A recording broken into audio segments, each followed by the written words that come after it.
Api di Bukit Menoreh. Cerita, Esa Mintarja. Audiobook, novel silat. Bab 411. Namun kemudian semuanya berada di bawah pimpinan Resi Belahan yang keras, dibantu oleh Ki Tempuyung Putih yang tidak kalah kerasnya. Mereka pun orang-orang yang berilmu sangat tinggi dan disegani oleh semua pihak yang ada di perkemahan itu. Dalam pada itu, ketiga orang itu terkejut ketika mereka mendengar keributan yang datang dari arah luar perkemahan. Karena itu, maka ketiga orang itu pun dengan cepat telah berusaha berlindung di balik dedaunan dan di sela-sela pohon perdu. Beberapa saat kemudian mereka melihat dua orang yang digiring ke perkemahan. Kedua orang itu sama sekali sudah tidak berdaya. Sekali-sekali mereka jatuh tertelungkup. Namun mereka telah dipukul, ditendang, atau bahkan dicambuk untuk bangkit dan berjalan terus ke perkemahan. Gelagah Putih yang melihat hal itu hampir saja meloncat dari persembunyiannya. Namun dengan cepat Agung Sedayu menggamitnya. Gelagah Putih memandang Agung Sedayu dengan penuh keheranan. Tetapi ia tidak berani bertanya apapun juga, karena suaranya akan dapat didengar oleh orang-orang yang menyeret dan memaksa kedua orang itu berjalan. Baru setelah orang-orang itu menjauh beberapa langkah, Gelagah Putih bertanya. "Apakah kita tidak akan menolongnya, Kakang?" Satu pergolakan yang sengit dalam diri Agung Sedayu. Karena itu, maka ia tidak segera menjawab. Keringat dingin mulai mengembun di dahi dan keningnya. Agung Sedayu benar-benar berdiri di simpang jalan. Jika ia menolong orang yang diseret itu, berarti orang-orang di perkemahan akan sadar bahwa ada orang lain yang berhasil mendekati perkemahan dan melihat kesiagaan mereka. Tetapi jika ia tidak berbuat apa-apa, nasib orang itu akan menjadi sangat buruk. Ternyata bukan saja Agung Sedayu yang menjadi gelisah dan bimbang. Tetapi Ki Jayaraga pun berdesis. "Apa yang sebaiknya kita lakukan?" Gelagah Putih kemudian juga menyadari kebimbangan yang mencekam jantung Agung Sedayu dan Ki Jayaraga. Bahkan ia sendiri akhirnya menjadi bimbang. Namun akhirnya Agung Sedayu tidak dapat menahan dirinya. Meskipun masih terkesan kebimbangannya, tetapi ia berkata, "Kita selamatkan orang itu. Tetapi orang-orang perkemahan itu pun harus hilang dari lingkungannya." Ternyata Ki Jayaraga dan Gelagah Putih pun tanggap.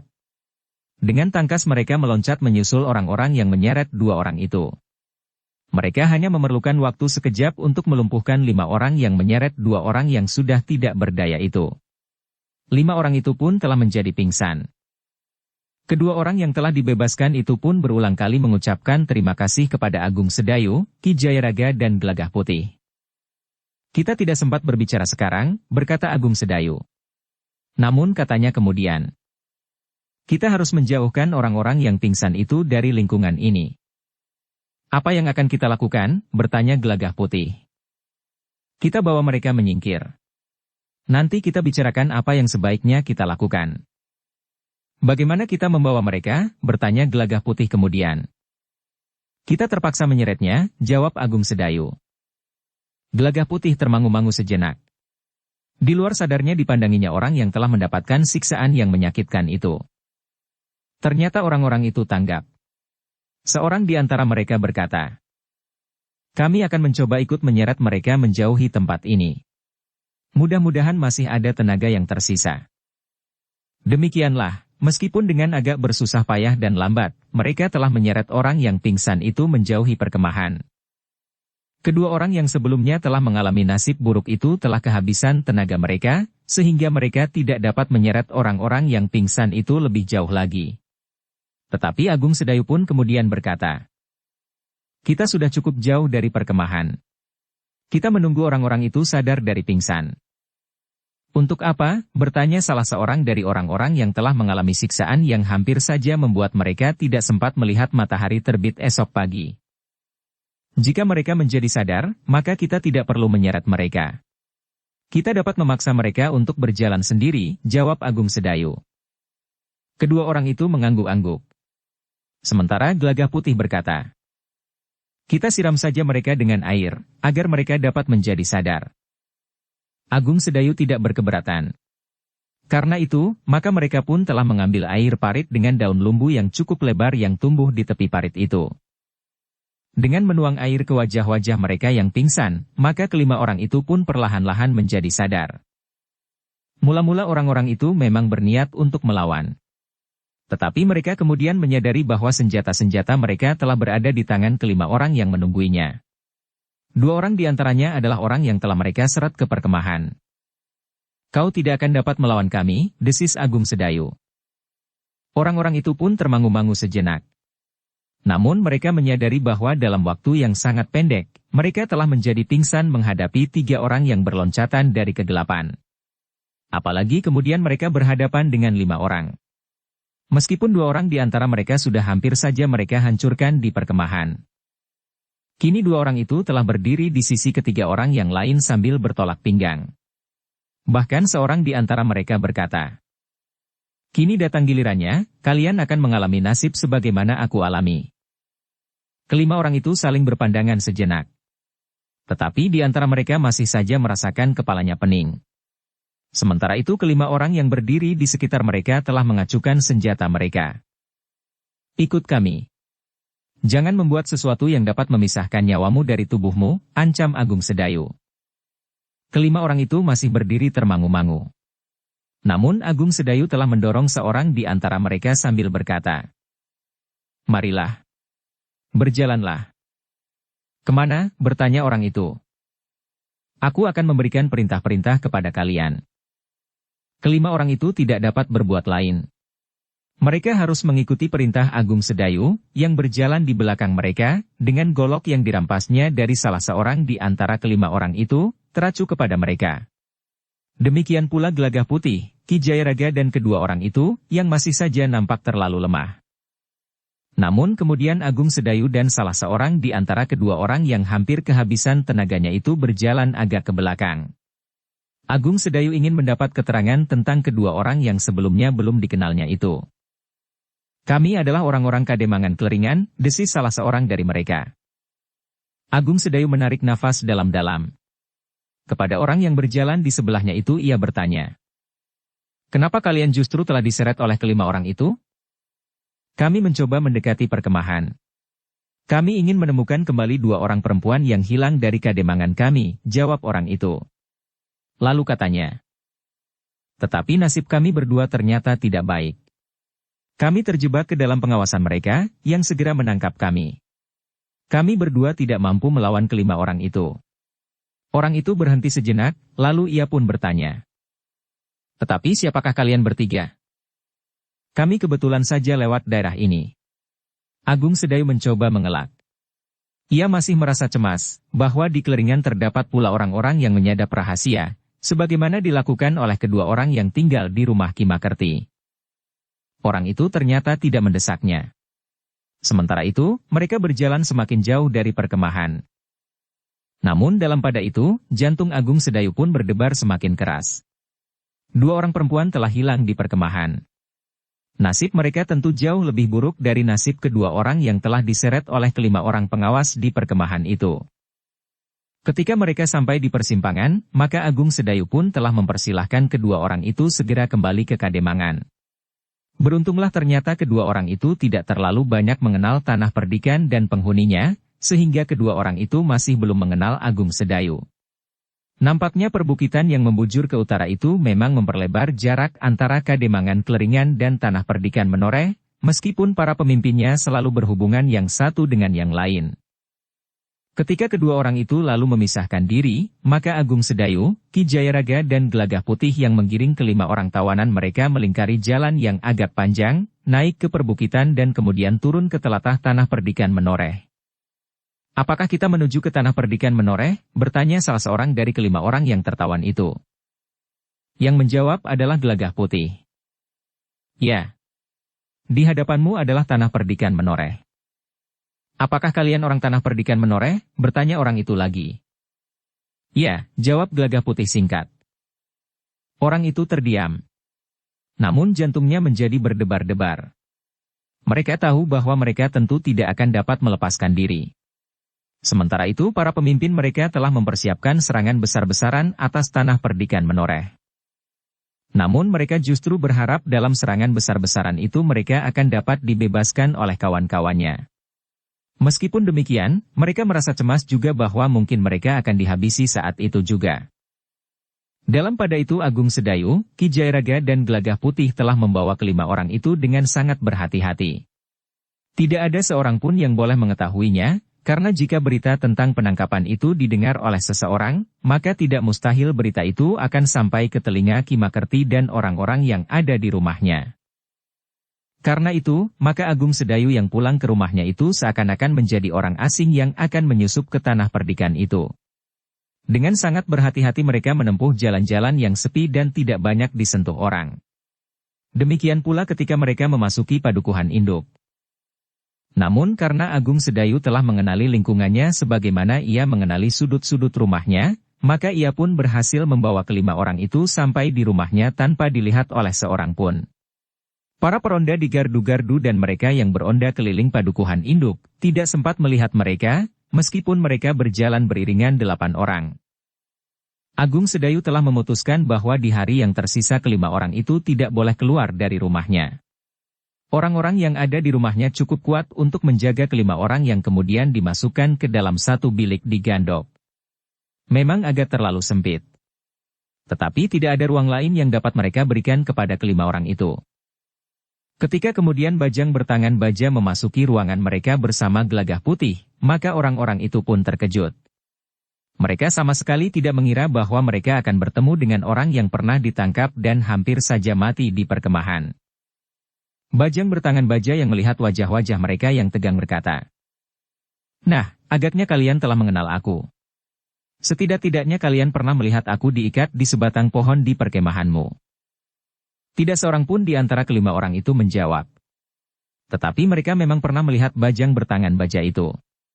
Justru karena bentuk tubuhnya yang agak lain dari kebanyakan orang itulah, maka Bajang Bertangan Baja itu menarik perhatian orang, sehingga orang yang pernah melihatnya tidak mudah melupakannya.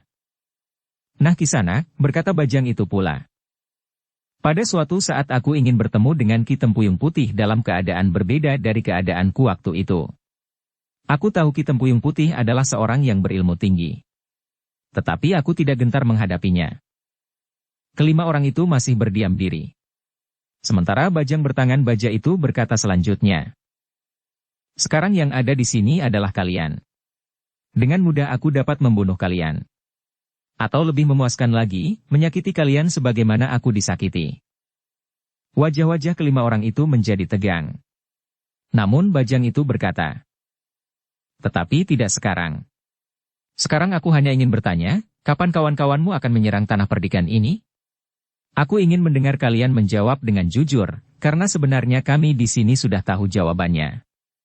Jika jawaban kalian tidak sama dengan rencana kalian yang sebenarnya, maka kalian akan menyesal." Kelima orang itu menjadi semakin tegang.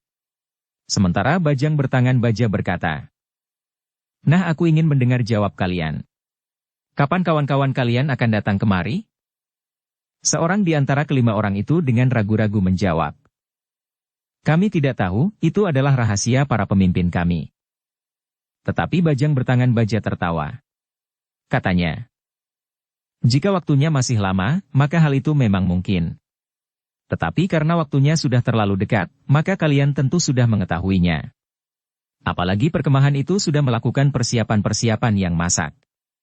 Dengan demikian maka tidak mungkin jika kalian menjawab bahwa kalian tidak tahu. Memang mungkin orang-orang dungu dan kasar yang ada di perkemahan kalian itu tidak mengetahuinya. Yang mereka tahu adalah makan dan janji serta harapan-harapan dalam kedunguan mereka. Tetapi kalian tidak." Kelima orang itu menjadi semakin berdebar-debar. Ia sadar bahwa mata Bajang Bertangan Baja itu telah memancarkan dendam yang tiada taranya, sehingga ia akan dapat berbuat apa saja atas mereka yang sudah tidak berdaya itu. Ketika Bajang Bertangan Baja itu menangkap tangan salah seorang di antara mereka, maka rasa-rasanya tulang-tulangnya menjadi remuk seketika. Orang itu mengaduh kesakitan. Namun Bajang itu berkata, "Aku belum benar-benar meremukkan tanganmu. Kau tentu tahu aku disebut Bajang Bertangan Baja. Tetapi juga Bajang Bertangan Embun. Aku dapat meremukkan tulang-tulangmu dalam sekejap, tetapi aku dapat memulihkannya dalam sekejap juga." Wajah orang itu menjadi pucat. Apalagi ketika Bajang itu meraba kepalanya. Orang itu memang percaya bahwa tangan Bajang itu akan meremukkan tulang-tulang kepalanya pula. Karena itu, ketika bajang itu membentaknya dan bertanya kapan orang-orang perkemahan akan bergerak, orang itu terpaksa menjawab. 2 hari lagi. Bagus, jawab bajang itu. Kau tidak berbohong. Kami sudah tahu bahwa 2 hari lagi kalian akan menyerang. Pasukan kalian yang terbesar akan menyerang padukuhan induk. Tetapi kalian juga akan menyerang padukuhan-padukuhan kecil di dekat perbukitan yang berseberangan dengan perkemahan kalian. Orang-orang yang tertawan itu tidak dapat berkata apapun. Ternyata orang-orang Tanah Perdikan telah mengetahui segala rencana yang telah disusun oleh para pemimpin perkemahan. Nah, berkata bajang bertangan baja. Aku telah menunggu Ki Tempuyung Putih. Aku harap ia dan beberapa orang terpilih akan datang kemari. Kami sudah siap menunggu kedatangan mereka. Orang-orang itu masih terdiam. Sementara bajang bertangan baja itu berkata, baiklah. Untuk sementara kalian terpaksa tidur di tempat yang barangkali agak terlalu sempit bagi kalian berlima. Tetapi di rumah ini tidak ada tempat yang lebih pantas bagi kalian. Ingat, siapapun di antara kalian yang mencoba melarikan diri atau melakukan sesuatu yang tidak kami kehendaki, maka aku tidak akan segan-segan memilin lehernya sampai patah. Kalian harus percaya bahwa aku dapat melakukannya, karena kalau kalian tidak percaya, maka aku akan mengambil salah seorang dari kalian untuk aku jadikan contoh. Kelima orang itu masih berdiam diri. Mereka memang tidak dapat menjawab, karena mereka benar-benar dalam kedudukan yang sangat lemah. Ketika bajang bertangan baja dan gelagah putih keluar dari ruangan itu, maka kelima orang itu menarik nafas dalam-dalam. Mereka pun kemudian merebahkan diri di pembaringan. Tetapi karena pembaringan itu terlalu sempit untuk berlima, maka 2 di antara mereka akan tidur di lantai. Yang tidur di amben tidak memerlukan tikar, berkata mereka yang tidur di lantai. Kawan-kawannya yang tidur di pembaringan memang tidak mencegah ketika kawan-kawan mereka yang tidur di lantai menarik tikar di pembaringan. Kelima orang itu mencoba melupakan kegelisahan mereka di sisa malam yang pendek itu. Namun agaknya mereka selalu saja dibayangi kegelisahan, sehingga mata mereka tidak dapat terpejam. Sementara itu, maka penghuni rumah itu pun bergantian menunggui orang-orang yang tertawan. Wacana pun mendapat bagian pula. Ia yang sempat tidur di ujung malam, harus menunggui kelima orang yang ada di gandok.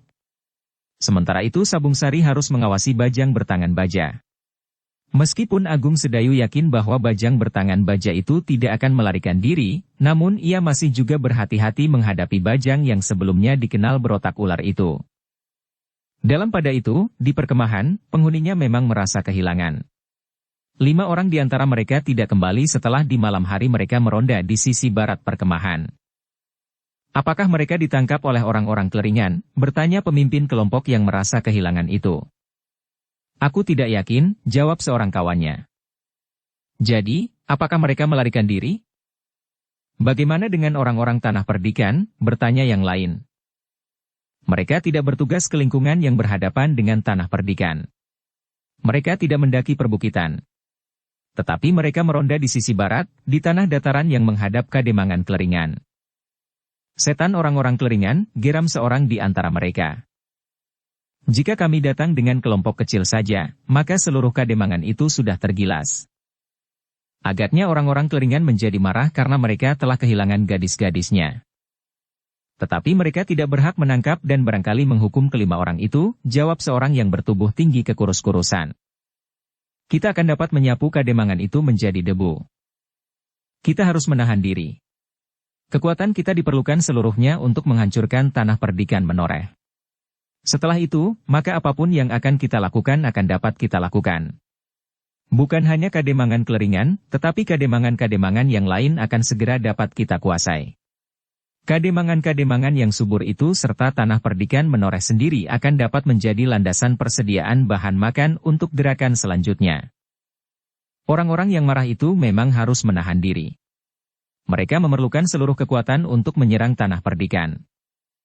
Sementara itu waktunya sudah merangkak semakin dekat. Mereka tinggal mempunyai waktu sehari, karena besok mereka akan menyerang Tanah Perdikan menoreh bersamaan dengan merekahnya fajar.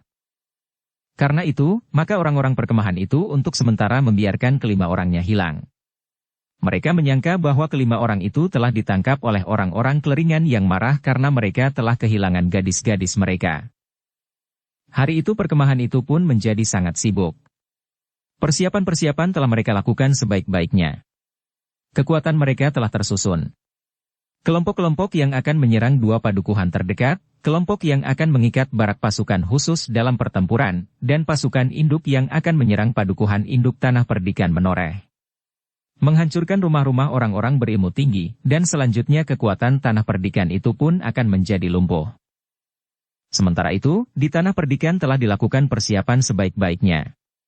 Tetapi sesuai dengan rencana, maka tanah perdikan telah membangun benteng pendem, sehingga sulit untuk dilihat wujudnya. Hanya di beberapa padukuhan terdekat dengan perbukitan kesiagaan itu sengaja diperlihatkan.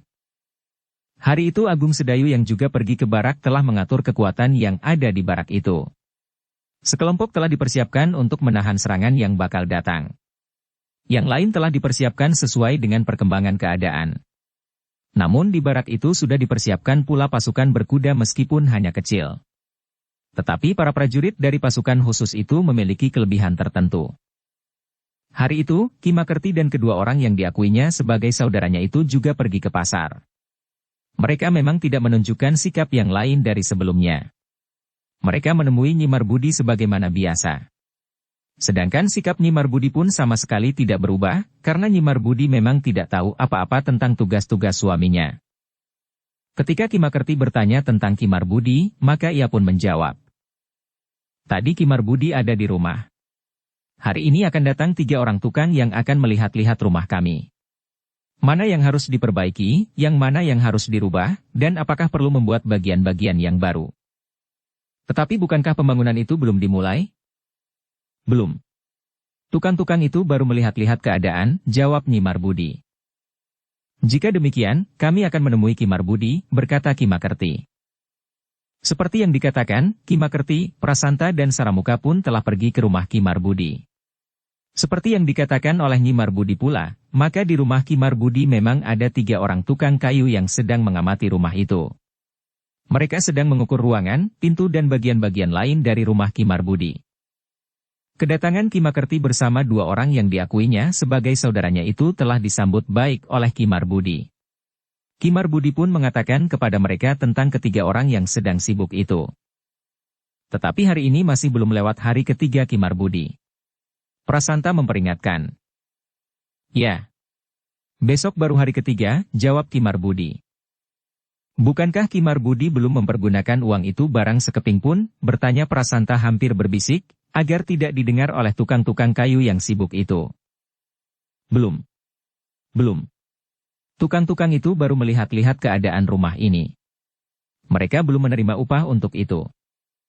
Syukurlah. Prasanta mengangguk-angguk. Besok aku baru menghubungi para pedagang bahan bangunan. Terutama kayu, jawab Ki Marbudi. Dan baru lusa aku mengeluarkan keping-keping uang itu. Prasanta tertawa. Katanya. Maaf Ki Marbudi. Sebenarnya aku tidak perlu mencampuri rencana Ki Marbudi. Setelah kami menyerahkan uang, sebenarnya tugas kami sudah selesai. Jika aku mempersoalkan kapan Ki Marbudi akan mulai, itu semata-mata karena hubungan kita yang sudah sangat baik. Ki Marbudi mengangguk kecil. Katanya. Terima kasih.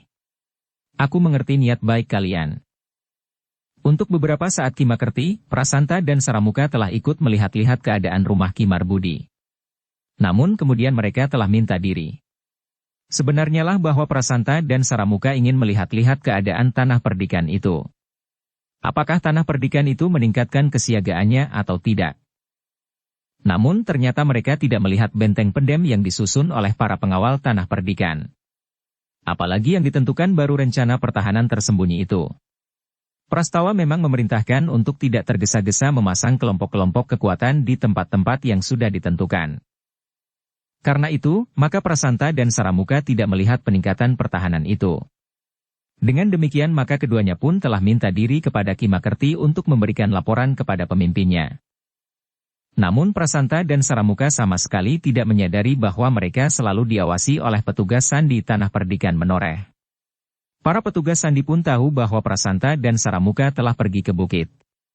Namun menilik sikap mereka, maka mereka tidak membawa persoalan yang tergesa-gesa harus mereka laporkan kepada pemimpin mereka. Nampaknya Prasanta dan Saramuka berjalan seenaknya. Meskipun kemudian mereka berusaha untuk diam-diam menyelinap ke arah perbukitan dan hilang di hutan lereng pegunungan. Dua orang petani yang bekerja di sawah tengah mengawasi mereka. Petani yang dalam tugas sandinya itu berusaha agar kedua orang yang diawasinya tidak melihat mereka. Tetapi seandainya mereka melihat, maka yang dilihatnya adalah dua orang yang sedang menyiangi tanaman di sawah, tidak terlalu jauh dari padukuhan terakhir di sebelah lereng. Sebenarnya bahwa kedua orang itu telah menyampaikan laporan kepada para pemimpin di perkemahan. Mereka memberitahukan bahwa mereka tidak melihat peningkatan kegiatan di tanah perdikan selain di padukuhan-padukuhan terdekat dengan kepebukitan. Kenapa terjadi peningkatan kesiagaan di padukuhan-padukuhan itu? Apakah orang-orang padukuhan itu mengetahui bahwa padukuhan mereka akan mendapat serangan? Bertanya Ki Tempuyung Putih dengan jantung berdebaran. Tidak Ki Tempuyung Putih, jawab Prasanta. Peningkatan kesiagaan di padukuhan terdekat itu sudah dilakukan setiap kali. Terutama setelah seorang gadis mereka hampir saja diseret naik ke perbukitan. Ki Tempuyung Putih mengangguk-angguk. Katanya, jika demikian, besok kita hancurkan tanah perdikan menoreh sebagaimana kita rencanakan. Sekelompok dari antara kita akan mengikat pertempuran dengan pasukan khusus. Kita umpankan orang-orang dungu itu di barak harimau lapar itu. Biar mereka ditelan habis. Kita tidak memerlukan mereka lagi. Dengan demikian kita berharap bahwa prajurit dari pasukan khusus itu tidak akan keluar dari baraknya. Apalagi Agung Sedayu akan kita kurung di rumahnya sejak fajar, sehingga ia tidak akan sempat memberikan perintah-perintah bagi prajurit-prajuritnya. Resi Belahan pun menyetujuinya pula. Dengan kesungguhan ia berkata, orang-orang kita sudah mulai jemu untuk lebih lama tinggal di sini. Mereka sudah melakukan tindakan-tindakan di luar kendali. Karena itu, maka kita akan melaksanakan rencana kita esok. Lalu bagaimana dengan kami? Apakah kami harus kembali ke tanah perdikan atau besok bersama-sama seluruh pasukan memasuki padukuhan induk? Bertanya Prasanta. Kembalilah ke tanah perdikan. Kalian tidak usah pergi lagi ke perkemahan ini. Hanya jika ada persoalan yang mendesak sajalah kalian datang memberikan laporan. Tetapi jika tidak ada persoalan apa-apa, maka kau menunggu saja kedatangan kami esok menjelang fajar di padukuhan induk, jawab Resi Belahan. Prasanta dan Saramuka mengangguk-angguk. Mereka menanggapi perintah itu dengan sangat gembira meskipun hanya di hati. Mereka akan mendapat kesempatan untuk menjadi orang pertama yang datang ke rumah Ki Marbudi untuk mengambil uangnya kembali. Sementara itu Saramuka sudah berjanji kepada dirinya sendiri untuk mengambil isi rumahnya yang lain, termasuk Nyi Marbudi. Dalam kekacauan tidak akan ada orang yang memperhatikan hilangnya seorang perempuan dari padukuhan di tanah perdikan yang akan menjadi debu itu, berkata Saramuka dalam hatinya. Sebenarnya lah sejak ia meminjamkan uang kepada Nyi Marbudi, maka perempuan itu sudah menarik perhatiannya. Demikianlah, sambil berdendang keduanya melintasi puncak perbukitan kembali ke tanah perdikan menoreh. Dengan hati-hati mereka menuruni lereng bukit. Untuk beberapa saat mereka memperhatikan keadaan di bawah bukit itu. Ketika menurut pendapat mereka jalan itu sepi, maka mereka pun segera memasuki bulak menuju padukuhan induk. Ternyata bahwa orang-orang yang mengawasinya dari balik dinding padukuhan terdekat masih saja mengawasinya. Meskipun kedua orang petani di sawah sudah tidak ada di tempatnya, tetapi ada orang lain yang melihat keduanya menuju ke rumah Ki Makerti. Ternyata keduanya sama sekali tidak terganggu. Tidak ada orang yang menghiraukan mereka. Tidak pula ada tanda-tanda perubahan apapun di padukuhan-padukuhan. Para pengawal pun tidak nampak berjaga-jaga di tempat-tempat tertentu, sehingga dengan demikian maka Prasanta dan Saramuka menjadi semakin yakin bahwa tanah perdikan itu sama sekali tidak mempersiapkan diri menghadapi serangan terbesar yang pernah dilakukan terhadap tanah perdikan itu. Sampai senja turun, memang tidak nampak kegiatan apapun di tanah perdikan itu. Ketika Prasanta dan Saramuka bersama Ki Makerti datang lagi ke rumah Ki Marbudi, maka tiga orang tukang yang sedang melihat-lihat rumah Ki Marbudi itu sudah tidak ada lagi. Yang ada di rumah tinggal Ki Marbudi, anaknya dan Nyi Marbudi yang baru saja mandi berbenah diri. Saramuka yang melihat Nyi Marbudi baru saja mandi, jantungnya berdebar-debar. Rasa-rasanya ia tidak lagi sabar menunggu sampai besok, saat pasukan dari perkemahan menghancurkan seisi tanah perdikan itu. Besok adalah hari terakhir dari batasan waktu itu Ki Marbudi, berkata Prasanta. Besok lusa, Kimar Budi sudah dapat mulai membelanjakan uang yang kami serahkan itu. Baiklah, jawab Kimar Budi.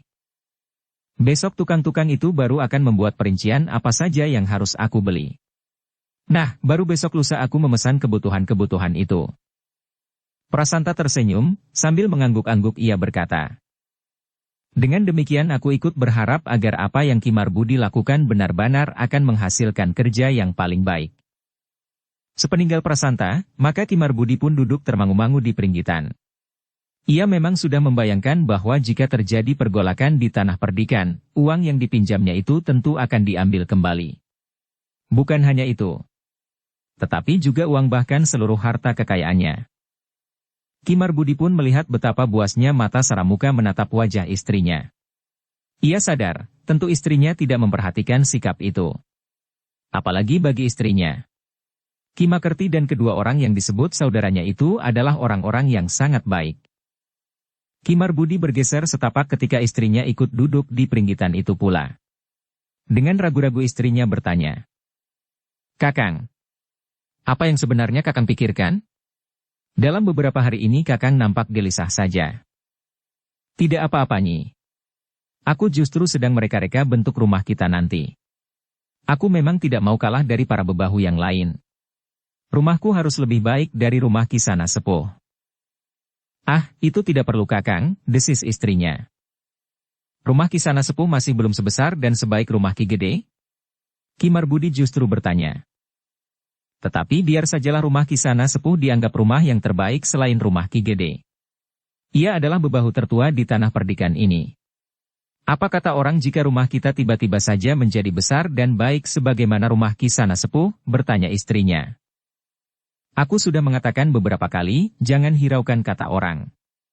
Mereka akan dapat mengatakan apa saja tentang kita. Tentu yang jelek-jelek. Karena itu aku tidak peduli lagi, jawab Kimar Budi. Dukung channel Novel Silat dengan subscribe, follow, like, komen dan share. Tentu tidak dapat Kakang. Kita hidup di antara mereka. Di tengah-tengah mereka. Sehingga kita tidak akan terlepas dari lingkungan kita. Aku senang rumah ini akan diperbaiki bahkan mungkin akan mendapat bentuk yang lebih baik. Tetapi tidak berlebihan. Kimar Budi termenung sejenak. Tetapi ia tidak sampai hati membuat istrinya gelisah karena tugas sandi-sandinya. Karena itu, maka katanya. Baiklah, jika itu yang kau kehendaki Nyi.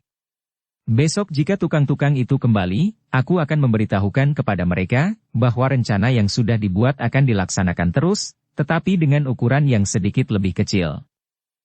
Kimar Budilah yang kemudian iba melihat suaminya kecewa. Kimar Budi menganggap bahwa suaminya benar-benar sedang terbenam dalam mimpi indah tentang sebuah rumah yang besar, bersih dan bagus buatannya. Dengan saka guru dan uleng susun berukir dan disungging halus. Hampir saja ia merubah keputusan untuk minta agar rencana suaminya disederhanakan. Ia memang menjadi cemas bahwa suaminya yang kecewa itu akan merenung berkepanjangan. Ia sudah merasa dikecewakan oleh Ki Gede yang seakan-akan tidak menghiraukannya lagi.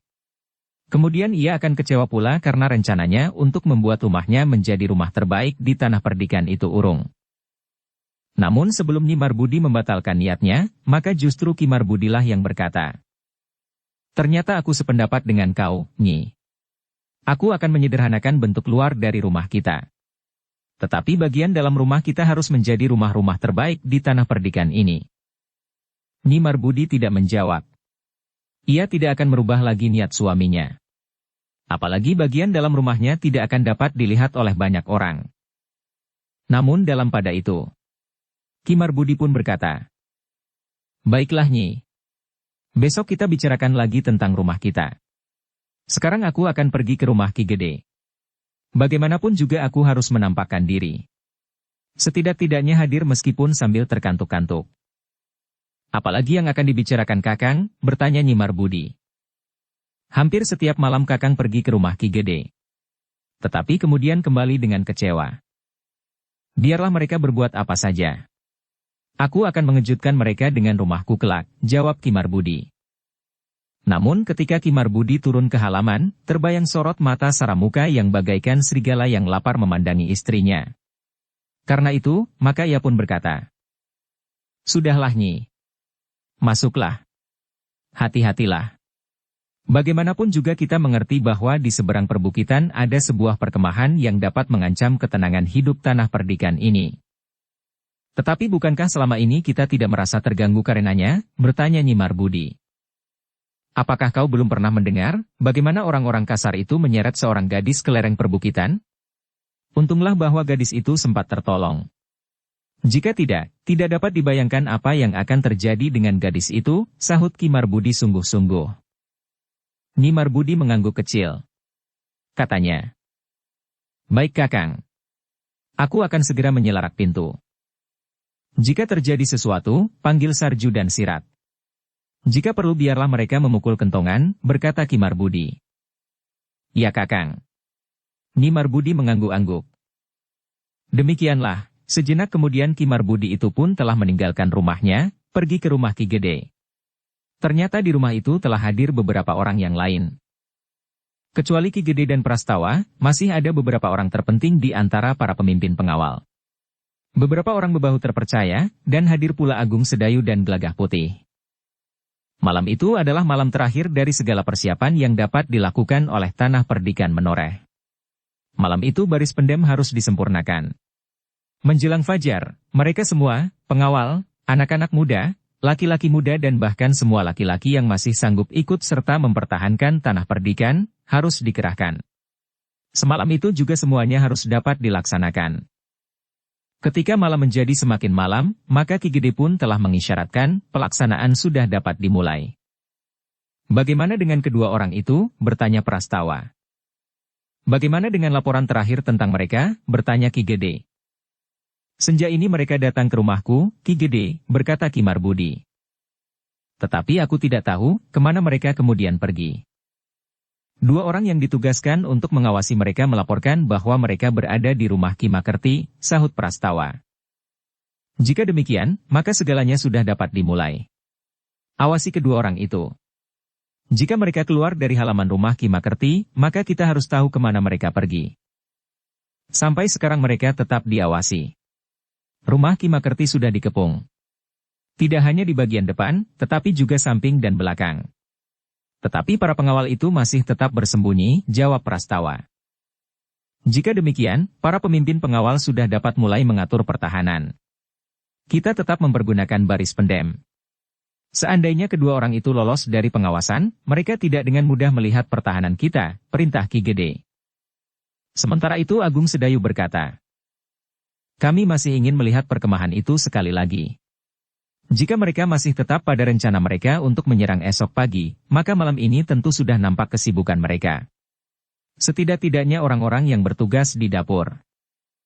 "Baiklah," berkata Ki Gede. "Kami menunggu laporan kalian." Dengan demikian pertemuan itu segera berakhir. Masing-masing mulai menjalankan tugas mereka. Agung Sedayu dan Gelagah Putih akan pergi ke perkemahan tanpa mengajak Ki Jayaraga, karena Ki Jayaraga harus tetap berada di rumah.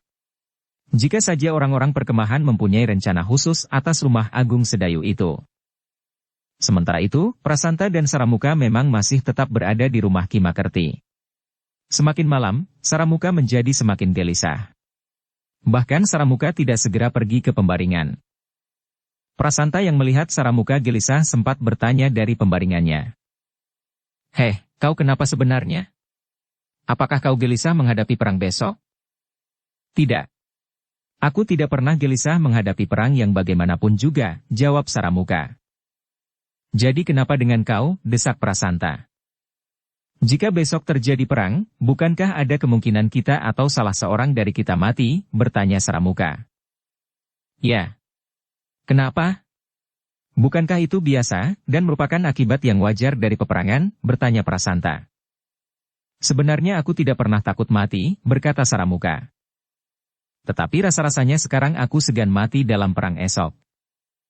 "Apa sebenarnya yang kau pikirkan?" bertanya Prasanta tidak sabar. "Aku tidak mau mati sebelum aku berhasil mengambil Nyi Marbudi," jawab Saramuka. "Kau gila," geram Prasanta. "Aku ingin mengambilnya sekarang. Kau dapat juga mengambil uangmu sekarang. Tidak ada orang tahu. Kita akan membunuh Ki Marbudi. Bukankah waktunya tinggal sedikit?" Tidak akan ada orang yang sempat mengetahui bahwa Kimar Budi mati. Bahkan kau telah mengambil kembali uangmu dan aku mengambil Nyi Marbudi. Bahkan jika kita berhasil membunuh Kimar Budi, aku tidak akan membawa Nyi Marbudi kemana-mana. Akulah yang akan berada di rumahnya malam ini. Kau memang gila, geram Prasanta. Kau tidak dapat melakukannya sekarang. Jika kau tertangkap dan mereka sempat memeras keterangan dari mulutmu, maka masih ada waktu bagi orang-orang Tanah Perdikan untuk mengerahkan orang-orangnya. Orang-orang Tanah Perdikan ini tidak akan menghubungkan kematian Kimar Budi dengan perkemahan itu. Mereka justru mengira bahwa yang terjadi adalah perampokan biasa. Perhatian mereka justru akan tertuju pada rumah Kimar Budi. Tidak kepada perkemahan kita. Bukankah itu justru menguntungkan? Sedangkan aku tidak peduli seandainya aku akan tertangkap malam ini jika aku gagal membunuh Kimar Budi. Sudahlah, jangan menjadi gila seperti itu. Jika kau melakukannya juga, mungkin ada sesuatu yang terjadi di luar dugaan kita. Sedangkan hal itu tidak terjadi jika kita tidak berusaha membunuh Kimar Budi. Tetapi aku tidak mau mati sebelum aku berhasil merampas Nyi Marbudi itu. Saramuka menggeram. Malam ini aku akan pergi ke rumah Kimar Budi, aku akan membunuhnya dan merampas istrinya. Apapun yang terjadi. Kau jangan kehilangan akal. Kau harus melihat persoalan kita sehubungan dengan rencana besar Resi Belahan.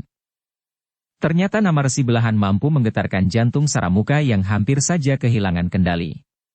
Dengan tatapan mata yang meredup ia berkata, apakah dalam persoalan ini aku juga harus tunduk kepada Resi Belahan? Untunglah kau bahwa hanya aku yang mendengar pertanyaanmu itu, desis Prasanta. Jika keluhanmu itu terdengar orang lain, maka akibatnya akan sangat buruk bagimu. Aku mengerti. Aku akan berusaha untuk mengekang diri. Tetapi aku besok akan mendahului langkah-langkah yang akan diambil oleh Resi Belahan. Jika Resi Belahan akan sampai di padukuhan induk bersamaan dengan lahirnya Fajar, maka aku akan membunuh Kimar Budi pada dini hari. Aku masih mempunyai waktu beberapa saat sebelum perang itu terjadi. Setan kau, geram Prasanta. Bukankah aku tidak akan mengganggu serangan yang akan dilakukan oleh Resi Belahan? Bertanya Saramuka. Apakah kau yakin bahwa kau dapat membunuh Kimar Budi? Prasanta justru bertanya. Jika aku yang terbunuh, maka itu adalah akibat dari satu pencapaian keinginan. Aku tidak akan menyesal, jawab Saramuka. Kecuali jika kau mau pergi bersamaku ke rumah Kimar Budi. Kau akan mendapatkan uangmu kembali dan aku akan mendapatkan Nyi Marbudi. Kau tidak memerlukan uang itu sama sekali, bertanya Prasanta. Terserah kepadamu. Jika kau masih ingat untuk memberi sebagian kepadaku, aku akan berterima kasih. Jika tidak, maka aku tidak akan mendendammu, jawab Saramuka. Ternyata hatimu lebih pekat dari hatiku, yang kau anggap hati iblis karena aku telah mempermainkan uang Resi Belahan, geram Prasanta. Saramuka justru tertawa. Katanya, kepentinganmu berbeda dengan kepentinganku secara pribadi, meskipun kita sama-sama diikat dalam satu kesatuan yang dipimpin oleh Resi Belahan. Prasanta tidak menjawab lagi. Ia mencoba untuk tidak mempedulikan tingkah laku Saramuka yang gelisah. Namun seandainya Saramuka akan pergi ke rumah Kimar Budi di dini hari, agaknya memang tidak akan banyak mengganggu serangan yang akan dilakukan oleh Resi Belahan ke padukuhan induk. Prasanta juga berpikir, seandainya keributan di rumah Kimar Budi itu terdengar oleh para peronda dan para pengawal, maka keributan itu justru akan sempat mengalihkan perhatian para pengawal dari kesiagaan mereka. Saramuka kemudian terdiam pula. Ketika kemudian Prasanta berusaha untuk sempat tidur, maka Saramuka masih saja duduk dengan gelisah. Sementara Saramuka gelisah di rumah Kimakerti, maka Kimar Budi pun menjadi gelisah pula di rumahnya. Sorot mata Saramuka yang seolah-olah ingin menelan istrinya bulat-bulat membuatnya gelisah. Tetapi Kimar Budi pun gelisah pula karena ia pun mengetahui bahwa pada saat Fajar menyingsing, perang yang cukup besar akan terjadi. Sementara itu, ia pun membuat perhitungan tersendiri tentang petunjuk Prasanta agar ia menunda penggunaan uangnya sampai lewat 3 hari sejak ia memberikan uang itu kepadanya. Kegelisahan itu telah membuatnya bersiaga sepenuhnya. Ia tidak sampai hati untuk minta kepada Prastawa perlindungan atas dirinya, karena semua pengawal dan bahkan juga Kimar Budi sendiri seharusnya ikut menyusun baris pendem di padukuhan induk. Tetapi Kimar Budi bukan seorang pengecut. Di luar sadarnya ia melangkah mendekati peloncon tempat ia meletakkan beberapa pucuk senjatanya. 2 batang tombak pendek dan sebuah tombak bertangkai panjang. Di dinding tergantung 2 buah pedang yang bersilang masih dalam sarungnya. Tetapi ternyata Ki Marbudi masih belum puas dengan senjata-senjatanya itu. Ia pun telah mengambil pusakanya yang paling akrab dengan dirinya. Sebilah keris yang disimpan di dalam biliknya. Ki Marbudi menjadi semakin gelisah ketika ia melihat malam itu Ki Marbudi mengenakan keris pusakanya itu, dan bahkan duduk di sebelah peloncon senjatanya. Kakang, apa yang akan terjadi? Bagaimanapun juga naluri Ki Marbudi tidak dapat dibohongi lagi. Ki Marbudi pun menarik nafas dalam-dalam. Katanya, Nyi, aku kira kita sudah tidak mempunyai waktu lagi. Karena itu maka aku tidak akan berpura-pura lagi. Aku minta maaf jika aku membuatmu bertanya-tanya selama ini, justru karena tugasku sebagai bebahu tanah perdikan menoreh. Wajah Ki Marbudi membayangkan kegelisahannya. Sementara itu Ki Marbudi pun bercerita kepada istrinya yang kemudian duduk di sebelahnya, tentang orang-orang di perkemahan yang akan menyerang padukuhan induk itu di saat fajar datang. Oh, Ki Marbudi menjadi sangat cemas. Jadi bagaimana dengan rencanamu membangun rumah ini? Ki Marbudi pun kemudian tidak lagi merahasiakan kedudukannya dalam hubungan dengan tugas sandinya. Dengan nada dalam ia berkata, ketahuilah, bahwa Prasanta dan Saramuka adalah bagian dari orang-orang perkemahan itu. Jadi kita sudah berhubungan dengan orang-orang perkemahan itu? Bagaimana jika Ki Gede mengetahuinya Kakang? Bertanya istrinya dengan nada ketakutan. Ki Gede sudah tahu. Justru itu adalah tugasku, jawab Ki Marbudi. Ki Marbudi memang tidak segera menjadi jelas. Namun Ki Marbudi telah memberitahukan dengan gamblang apa yang telah dilakukannya menjelang hari-hari terakhir. Ki Marbudi menarik nafas dalam-dalam. Namun kemudian ia pun berkata sendat. Jadi jelasnya, selama ini Ki Marbudi telah membohongi aku. Bukan maksudku membohongimu, Nyi, jawab Ki Marbudi. Jika demikian, Kakang tidak percaya kepadaku, desak istrinya. Bukan begitu. Tetapi aku tidak ingin membebanimu. Jika kau tahu akan tugas-tugasku, sedang kau harus merahasiakannya, bukankah itu berarti kau telah mendapat beban karenanya? Tetapi jika kau memang tidak mengetahuinya, maka perasaanmu tentu berbeda. Kau tidak merasa membawa beban yang sangat berat setiap hari kau berhubungan dengan orang lain. Terutama dengan Prasanta dan Saramuka itu sendiri.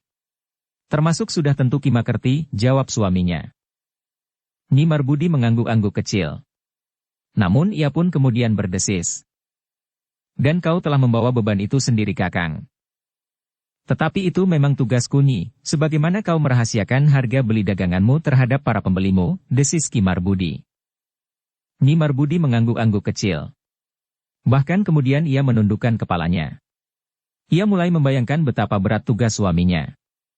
Sementara itu ia tidak dapat berbagi beban dengan siapapun juga, bahkan dengan istrinya sendiri. Nah, sekarang kau sudah tahu. Karena itu berhati-hatilah. Menurut rencana, perempuan dan anak-anak akan diungsikan menjelang fajar, agar tidak diketahui kesiagaan tanah perdikan ini, khususnya padukuhan induk. Karena itu, benahi barang-barangmu yang kau anggap penting untuk dibawa. Kita akan mengungsi kemana? Bertanya istrinya. Perempuan dan anak-anak akan dikumpulkan di Banjar Padukuhan Induk dan di rumah Ki Gede. Akan diberikan khusus pengawalan atas mereka, jika orang-orang perkemahan itu jadi menyerang. Bagaimana kita tahu mereka jadi menyerang Padukuhan Induk ini? Bertanya istrinya. Sekarang Agung Sedayu dan Gelagah Putih sedang melihat perkemahan itu, jawab Ki Marbudi. Dalam pada itu, Agung Sedayu dan Gelagah Putih tengah mendekati perkemahan dari arah yang berlawanan dari arah tanah perdikan.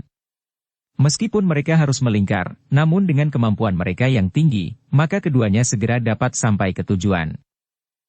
Sebenarnya lah bahwa di perkemahan itu telah dilakukan persiapan. Bahkan nampaknya pasukan yang besar telah siap untuk bergerak. Di barak yang khusus, nampak sekelompok orang sedang sibuk. Agung Sedayu dan Gelagah Putih segera mengetahui bahwa mereka adalah orang-orang yang bertugas menyiapkan makan dan minum bagi mereka yang akan bertempur. Tetapi Agung Sedayu tidak dapat melihat persiapan dalam keseluruhan. Agung Sedayu dan Gelagah Putih tidak melihat perincian dari pasukan yang akan menyerang barak pasukan khusus dan padukuhan-padukuhan kecil di seberang bukit. Namun dengan kepastian itu, maka Agung Sedayu dan Gelagah Putih pun segera meninggalkan tempat itu. Mereka harus segera memberikan isyarat kepada Prastawa dan para pemimpin pengawal untuk menyiapkan segala-galanya dalam waktu singkat. Tetapi karena segala sesuatunya telah diatur dengan baik, maka persiapan itu pun akan dapat diselesaikan tepat pada waktunya. Sehingga saat fajar menyingsing, maka tanah perdikan telah benar-benar siap bertempur. Demikianlah, maka Agung Sedayu dan Gelagah Putih pun telah meninggalkan tempat itu. Seperti saat mereka datang, maka saat pergi pun mereka telah memilih jalan melingkar. Meskipun demikian, mereka memang masih harus mendaki bukit dan kemudian menuruni lereng. Yang pertama-tama akan didatangi adalah 3 buah padukuhan terdekat dari perbukitan. Padukuhan itu harus benar-benar bersiap menghadapi segala kemungkinan. Jika perlu sekali, maka mereka diharapkan untuk membunyikan isyarat khusus sebagaimana sudah disepakati. Namun ketika mereka menuruni lereng dan meloncat ke jalan sempit di bawah bukit, mereka terkejut. Mereka melihat sesosok tubuh yang terbang bagaikan bayangan. Agung Sedayu dan Gelagah Putih yang yakin bahwa bayangan itu telah melihat mereka, tidak mau melepaskannya. Orang itu akan dapat menjadi sebab kegagalan tugasnya. Namun bayangan itu benar-benar bagaikan terbang. Agung Sedayu dan Gelagah Putih harus mengerahkan segenap kemampuan mereka untuk mengejarnya. Tetapi beberapa saat kemudian, ketika keduanya meloncat dengan tangkasnya di atas batu-batu padas di tebing, maka begitu saja mereka melihat seseorang duduk di atas batu padas dengan kaki bersilang. Ketika Agung Sedayu dan Gelagah Putih berhenti selangkah di hadapan orang itu, maka terdengar Agung Sedayu berdesis dengan suara bergetar. Rudita. Yang duduk itu memang Rudita. Tetapi ia sama sekali tidak menjawab. Bahkan Rudita yang tunduk itu tidak pula mengangkat wajahnya. Agung Sedayu dan Gelagah Putih memang termangu-mangu berdiri di hadapannya. Dengan nada lembut Agung Sedayu berdesis. Rudita. Sudah lama kita tak bertemu. Rudita memang mengangkat wajahnya. Dipandanginya Agung Sedayu berganti-ganti. Namun Agung Sedayu dan Gelagah Putih terkejut. Dalam kegelapan malam mereka melihat setitik cahaya memantul dari pelupuk mata Rudita. Tidak hanya setitik. Tetapi cahaya bintang di langit itu telah memantul dari beberapa titik air di mata Rudita. Bahkan kemudian Agung Sedayu dan Gelagah Putih mendengar Rudita terisak, betapapun Rudita itu mencoba menahannya. Ketajaman penglihatan Agung Sedayu dan Gelagah Putih telah melihat titik-titik air di pelupuk mata Rudita, sedangkan ketajaman pendengaran mereka telah mendengar isak yang tertahan itu. Rudita, bertanya Agung Sedayu dengan jantung berdebaran. Apa yang telah terjadi? Apakah sesuatu terjadi dengan kiwas kita? Tetapi Rudita menggeleng. Lalu apa? Kenapa kau menangis? Kau adalah seorang yang dalam pilihan jalan hidupmu termasuk seorang yang berhati baja. Aku tidak pernah membayangkan bahwa pada suatu kali kau akan menangis, desak Agung Sedayu. Rudita sama sekali tidak menjawab. Kenapa kau diam saja? Bagaimana aku mengetahui persoalan yang bergejolak di dalam hatimu jika kau tidak mengatakannya kepadaku? Rudita memandang Agung Sedayu dan Gelagah Putih dengan tatapan mata yang sayu. Isaknya memang sudah tidak terdengar. Namun matanya masih tetap basah. Adalah di luar dugaan bahwa tiba-tiba saja Rudita itu bangkit berdiri. Sesaat ia masih menatap Agung Sedayu dan Gelagah Putih. Namun kemudian ia pun melangkah pergi meninggalkan mereka berdua. Rudita, Rudita, panggil Agung Sedayu. Tetapi Rudita berjalan terus. Ia sama sekali tidak berhenti. Bahkan berpaling pun tidak. Ketika Gelagah Putih akan menyusulnya, maka Agung Sedayu menahannya sambil berdesis. Jangan, kita tidak akan dapat memaksanya untuk berbuat apapun tanpa dikehendakinya sendiri. Gelagah Putih menarik nafas dalam-dalam. Namun demikian Rudita hilang di kegelapan, Gelagah Putih bertanya. Kenapa ia menangis Kakang? Aku tidak tahu pasti, apakah sebabnya. Tetapi aku kira Rudita dengan ketajaman panggraitanya, mengetahui bahwa akan terjadi perang yang cukup besar esok pagi. Itulah sebabnya ia menangis. Gelagah Putih mengangguk-angguk kecil. Ia sudah mengetahui sifat dan watak Rudita. Seorang yang sama sekali tidak ingin melihat kekerasan terjadi. Baginya, kekerasan bukanlah warna yang pantas di dalam kehidupan. Karena sebenarnya kehidupan adalah pancaran dari kasih sayang. Agung Sedayu masih saja berdiri termangu-mangu sejenak. Namun kemudian katanya, "Marilah, kita teruskan rencana kita. Bagaimana dengan sikap Rudita? Aku kagum kepadanya. Ia adalah seorang yang tegak berdiri pada keyakinannya," jawab Agung Sedayu. "Bagaimana jika Rudita sendiri mengalami kekerasan yang justru akan dapat mengancam jiwanya?" bertanya Gelagah Putih. "Aku pernah bertanya tentang hal itu kepadanya," sahut Agung Sedayu. "Apa jawabnya?" bertanya Gelagah Putih pula. "Ia hanya menunjukkan bahwa dirinya masih tetap hidup." Bahkan Rudita sempat bertanya, bukankah seseorang menghadapi kekerasan dengan kekerasan untuk mempertahankan hidupnya? "Tidak." Gelagah Putih menyahut dengan serta-merta. "Jika kita melakukan kekerasan sekarang ini, bukan semata-mata untuk mempertahankan kelangsungan hidup kita pribadi. Tetapi karena kita merasa berkewajiban untuk melindungi seseorang, sekelompok orang, atau katakan untuk melindungi kelangsungan hidup, tanpa menghiraukan kelangsungan hidup kita sendiri. Tetapi jika setiap orang bersikap dan berkeyakinan seperti Rudita, maka kita akan benar-benar hidup dalam suasana yang damai lahir batin," jawab Agung Sedayu. Gelagah Putih terdiam. Memang terbersit di hatinya bahwa kasih yang maha agung saat manusia diciptakannya, sama sekali tidak terpercik warna kekerasan. Tetapi ternyata kekerasan, kebencian, kedengkian telah tersebar di seisi bumi, berkata Gelagah Putih di dalam hatinya. Tetapi mereka tidak sempat berbicara terlalu banyak. Dengan cepat mereka menuju ke padukuhan terdekat dengan perbukitan. Satu demi satu, 3 padukuhan telah dipersiapkan untuk menghadapi serangan orang-orang perkemahan, sekedar untuk mengalihkan perhatian dari serangan yang sebenarnya, yang mereka tujukan kepada padukuhan induk Tanah Perdikan. Setelah ketiganya mengerti dengan pasti apa yang harus dilakukan oleh para pengawalnya dan para penghuninya, maka dengan cepat Agung Sedayu dan Gelagah Putih telah menggerakkan seisi padukuhan induk. Semua rencana yang sudah disiapkan telah diterapkan dengan lancar, sampai pada pengungsian perempuan dan anak-anak. Di saat-saat Gelagah Putih menyaksikan kesibukan itu, maka sekali lagi sempat merenungi sikap Rudita. Seandainya tidak pernah terjadi kekerasan di bumi, betapa perempuan dan anak-anak itu tidak terganggu dari kedamaian hidupnya, lahir dan batin. Betapa anak-anak dan perempuan bahkan semua orang merasakan ketenangan hidup bersama. Tetapi yang terjadi itu adalah sebaliknya. Di tengah malam yang kelam, anak-anak dan perempuan harus meninggalkan rumah mereka dan berkumpul di Banjar dan rumah Ki Gede, untuk mendapatkan perlindungan dari tindak kekerasan. Tetapi menghadapi keadaan yang berkembang saat itu, orang-orang Tanah Perdikan itu tidak dapat berbuat lain. Dalam pada itu, sesuai dengan perintah yang diberikan kepada para pengawal yang mengatur pengungsian, maka keluarga Ki Makerti sama sekali tidak disentuhnya. Di rumah itu terdapat Prasanta dan Saramuka, selain Ki Makerti dan istri serta kedua anaknya yang sudah tumbuh remaja. Namun Saramuka yang tidak dapat tidur itu akhirnya mendengar keributan di jalan di depan rumah Ki Makerti. Dengan gelisah ia pun membangunkan Prasanta sambil bertanya. "Heh, apa yang terjadi di jalan di depan rumah itu? Orang dungu kau?" "Tentu aku tidak tahu. Bukankah aku baru bangun dari tidur?" "Itu pun kau pula yang membangunkanku," jawab Prasanta.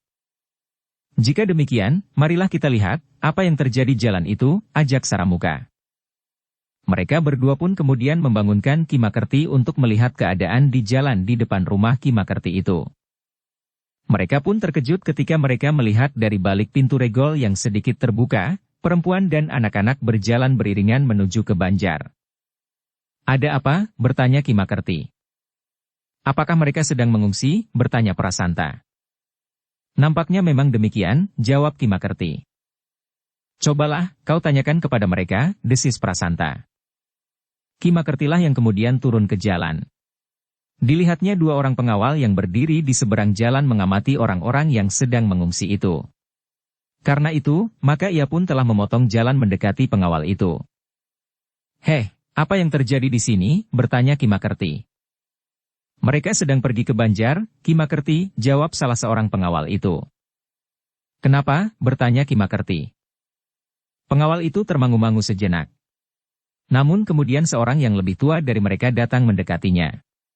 Ki Makerti sama sekali tidak melihat orang itu sebelumnya, sehingga karena itu maka ia pun terkejut melihat kehadirannya.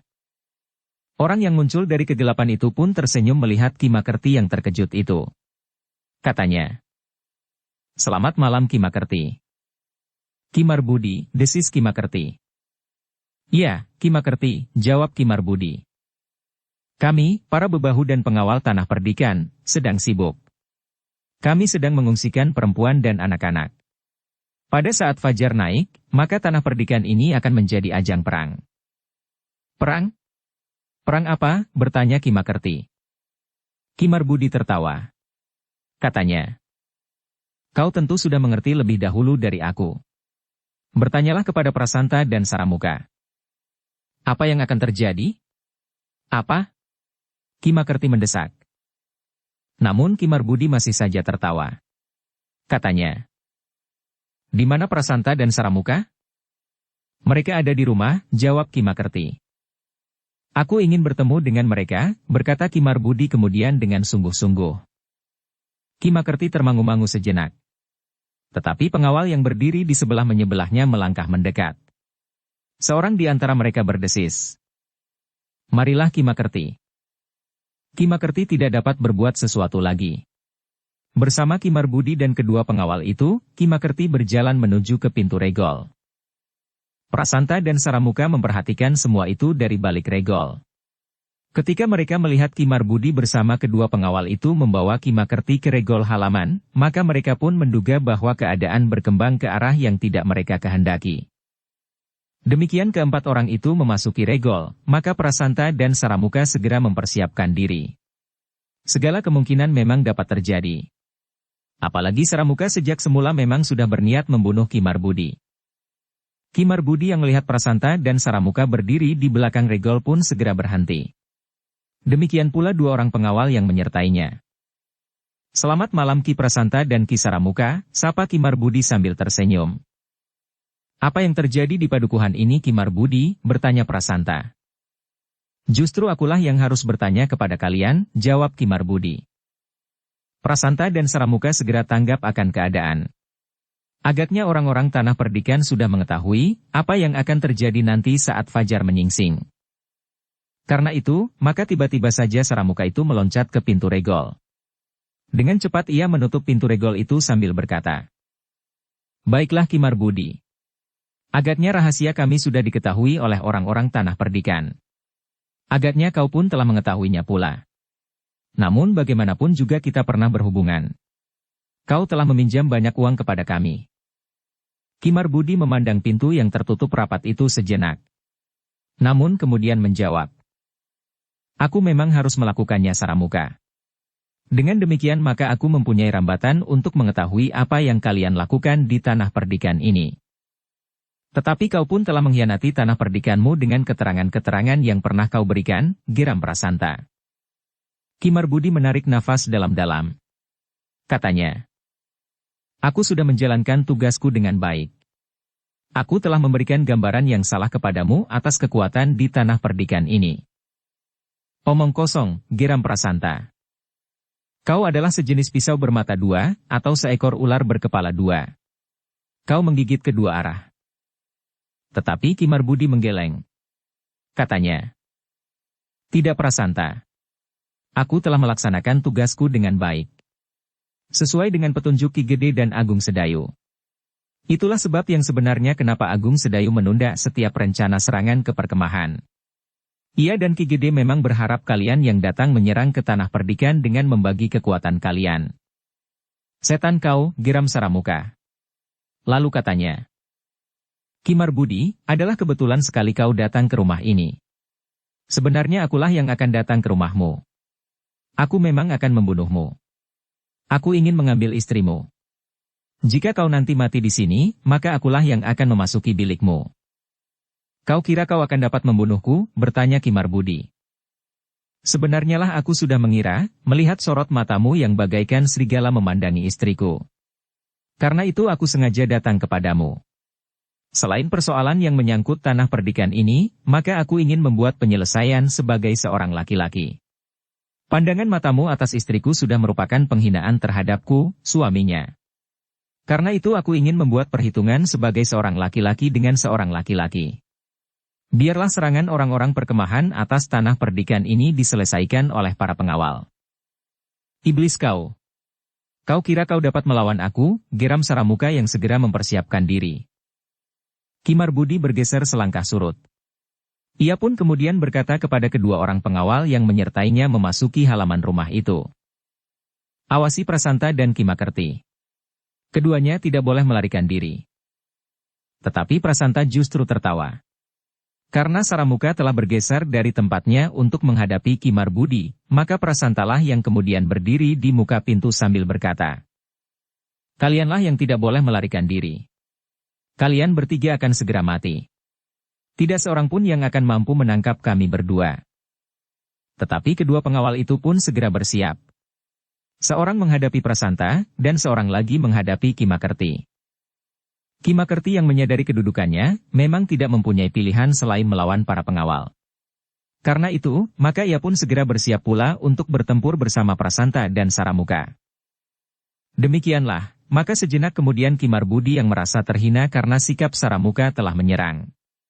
Kimarbudi yang membawa salah satu di antara tombak pendeknya itu menjulurkan tombaknya ke arah jantung. Tetapi Saramuka masih sempat mengelak. Dengan cepat ia mencabut pedangnya. Dengan tangkas pula ia memukul landean tombak Kimarbudi. Namun landean tombak itu telah terangkat. Saramuka yang marah itu pun tidak menyia-nyiakan kesempatan. Dengan tangkasnya ia meloncat. Pedangnya yang gagal menyentuh landean tombak Kimarbudi telah berputar dan terayun menyambar lambung. Tetapi Kimarbudi ternyata juga cukup tangkas. Dengan cepat ia mengelak sambil merundukkan tombaknya. Sejenak kemudian, maka keduanya telah bertempur dengan sengitnya. Ternyata Saramuka yang dipercaya untuk melakukan tugas sandi di tanah perdikan itu adalah seorang yang memiliki bekal ilmu yang cukup matang.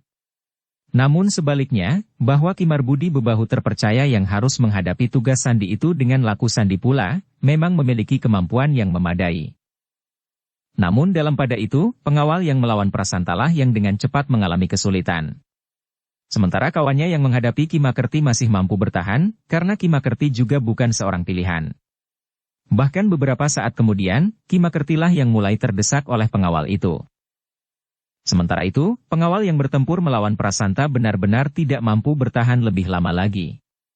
Semakin lama ia menjadi semakin terdesak, sehingga harus berloncatan surut menjauhi lawannya. Tetapi Prasanta masih saja memburunya sambil berkata lantang. "Kau akan segera mampus, anak dungu. Tetapi itu lebih baik bagimu daripada kau harus melihat tanah perdikan ini menjadi karang abang." Tetapi Prasanta terkejut. Dua orang pengawal ternyata telah muncul dari kegelapan. Mereka langsung menempatkan diri bersama kawannya yang semakin terdesak itu. "Licik kau," geram Prasanta. Tetapi pengawal itu pun bertanya. "Kenapa? Kau tidak berani berhadapan sebagaimana seorang laki-laki?" jawab Prasanta. "Kami datang untuk menangkapmu, karena kau petugas sandi dari perkemahan itu," jawab pengawal itu. "Apakah itu licik? Rumah ini memang sudah dikepung. Tidak seorang pun dapat lolos. Di halaman belakang rumah ini sudah bertebaran para pengawal. Setan kau! Kau dan kawan-kawanmu harus mati mendahului tanah perdikan ini menjadi debu." Tetapi Prasanta tidak banyak mendapat kesempatan. Beberapa pengawal segera mengepungnya. Ujung-ujung senjata teracu ke arahnya dari segala penjuru. "Menyerahlah," berkata seorang pengawal. "Kau tidak akan mampu melawan kami semua." Prasanta tidak menjawab. Tetapi dengan cepat ia meloncat memutar senjatanya. Dengan demikian maka pertempuran pun terjadi pula dengan sengitnya. Sementara itu beberapa pengawal yang telah muncul, telah mengepung Kimakerti pula. Ketika beberapa pucuk senjata diarahkan ke tubuhnya, maka Kimakerti itu pun menjadi ketakutan. Tanpa banyak perlawanan maka Kimakerti itu pun telah menyerahkan kedua tangannya untuk diikat. Ketika beberapa orang pengawal mengepung Saramuka yang bertempur melawan Kimarbudi, maka Kimarbudi itu pun berkata, "Jangan kalian ganggu, aku ingin menyelesaikan persoalanku dahulu dengan serigala ini." Jika ternyata kemudian aku berhasil dibunuh oleh serigala iblis ini, maka terserah, apa yang akan kalian lakukan terhadapnya. Bagus Marbudi, geram Saramuka. Ternyata kau juga seorang laki-laki. Sementara Ki Makerti diikat tangannya, maka beberapa orang telah memasuki rumah itu. Bagaimanapun juga Nyi Makerti masih tetap harus mendapat perlindungan. Karena itu, maka dua orang pengawal telah mengajak Nyi Makerti ke Banjar. Bagaimana dengan suamiku, tangis Nyi Makerti. Jangan cemas Nyi. Persoalannya akan diselesaikan dengan baik oleh Ki Gede. Kita tidak akan mengambil tindakan-tindakan sendiri, jawab pengawal itu. Dalam pada itu, Prasanta yang bertempur melawan beberapa orang pengawal benar-benar mengamuk seperti orang kesurupan. Tetapi justru karena itu, maka para pengawal tidak mempunyai pilihan lain. Mereka tidak dapat berusaha menangkap Prasanta hidup-hidup tanpa melukainya. Dalam keadaan tanpa pilihan menghadapi Prasanta yang mengamuk itu, maka ujung-ujung tombak pun menyentuh kulitnya, sehingga luka pun mulai menganga. Tetapi Prasanta sama sekali tidak mau meletakkan senjatanya. Bahkan seorang pengawal yang gagal menebas lambungnya telah tertusuk oleh ujung pedangnya. Pengawal itu mengeluh tertahan. Namun kemudian tubuhnya terlempar beberapa langkah surut. Seorang kawannya terpaksa meninggalkan arena untuk menolongnya, memapahnya menjauhi lingkaran pertempuran. Tetapi darah sudah cukup banyak mengalir dari tubuh Prasanta, sehingga tenaganya pun semakin lama semakin susut. Sementara itu, beberapa orang pengawal berdiri termangu-mangu menyaksikan Ki Marbudi yang bertempur melawan Saramuka. Agaknya Ki Marbudi benar-benar tidak mau dicampuri. Ia sudah berniat membuat perhitungan dengan Saramuka sebagai seorang laki-laki. Saramuka yang sudah dipercaya untuk melakukan tugas sandi itu ternyata memang memiliki kemampuan yang cukup besar. Tetapi Ki Marbudi adalah bebahu terpercaya dari Tanah Perdikan. Ki Marbudi yang pernah menjadi pengawal pula sebelum ia diangkat menjadi bebahu, telah menempanya sehingga ia memiliki kemampuan yang dapat mengimbangi kemampuan Saramuka. Karena itu, maka pertempuran di antara keduanya semakin lama menjadi semakin sengit. Saramuka yang melihat Ki Makerti sudah tertangkap, serta Prasanta dalam kesulitan, sementara beberapa orang pengawal telah mengepungnya, menjadi kehilangan harapan. Sehingga yang dilakukannya kemudian menjadi semakin kasar dan liar. Ia menjadi berputus asa karena ia tidak mungkin lagi dapat keluar dari halaman itu dengan selamat. Tetapi jika ia harus mati di halaman itu, maka ia akan menyeret Ki Marbudi mati bersamanya. Tetapi sudah tentu Ki Marbudi tidak merelakan dirinya hanyut ke dalam maut. Ia bertahan dengan sekuat tenaganya. Dan bahkan serangan-serangannya pun menjadi semakin garang. Saramuka yang gelisah dan putus asa tidak lagi mampu menguasai dirinya dengan baik. Unsur-unsur gerakannya menjadi kabur oleh dorongan luapan perasaannya. Sementara Ki Marbudi yang mendendam karena perhatian Saramuka kepada istrinya yang berlebihan, membuat pertempuran antara keduanya itu pun menjadi semakin keras dan kasar. Keduanya sama sekali tidak berusaha mengekang diri. Ujung-ujung senjata mereka pun seakan-akan menjadi semakin haus akan darah lawannya. Para pengawal tidak dapat berbuat sesuatu. Yang terbayang di angan-angan mereka adalah kematian. Karena itu, maka dua orang pengawal telah berlari-lari mendekati putaran pertempuran Prasanta yang bertempur melawan beberapa orang pengawal. Kedua orang pengawal itu justru memperingatkan kawan-kawannya agar berusaha untuk dapat menangkap Prasanta itu hidup-hidup meskipun terluka parah. Ia akan dapat menjadi sumber keterangan lebih lengkap lagi jika hal itu dapat dilakukan. Tetapi nampaknya Prasanta pun tidak ingin tertangkap hidup. Agaknya ia akan memilih mati dalam pertempuran itu. Sementara itu, Ki Marbudi yang bertempur melawan Saramuka menjadi semakin garang. Ujung tombaknya berputar dengan cepat. Mematuk dengan garangnya seperti mulut seekor ular yang berbisa. Namun kemudian menyambar dengan cepat dalam ayunan yang deras, bagaikan ujung kuku burung alap-alap yang tajam. Saramuka pun mengimbangi pula. Ia pun berloncatan dengan cepat. Sementara ayunan senjatanya pun dilambarinya dengan tenaga yang kuat, sehingga anginnya berdesir menerpa tubuh lawannya. Tetapi Ki Marbudi bagaikan terbang melenting sambil memutar tombaknya. Pertempuran yang bukan saja dilambari oleh kemarahan yang memuncak, tetapi juga dendam dan harga diri itu, menjadi semakin garang. Ketika ujung senjata Saramuka sempat menyentuh ujung lengan Ki Marbudi, maka Ki Marbudi menggeram marah sambil meloncat mengambil jarak. Sementara itu Saramuka berteriak keras. Marbudi, tengadahkan wajahmu, pandangilah angkasa untuk yang terakhir kalinya.